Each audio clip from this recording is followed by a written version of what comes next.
closing vents, so if you got a bedroom, for example, that you're not using, you should not close the vent. I'm just thinking of wasting, if no one's in there, why waste the refrigeration in there, but not do that. Who's to tell somebody how to live in their home, right?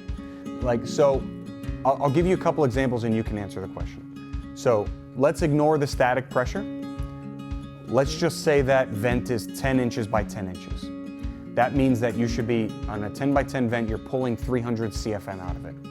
When you close that vent is now pulling 100. That doesn't mean the air, 300 CFM worth of air, isn't hitting that vent. So now you've got it closed, restricted, and so now that vent is getting very cold because that air is 50 degrees.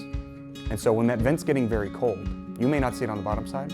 What's happening on the top side is it's condensating because it's below the dew point. And so when the top side of that vent condensates, we all know what grows in dark, wet, damp, humid places here in Florida. You add moisture to the mixture, like condensation, and you're asking for a plethora of issues. Not saying you have mold.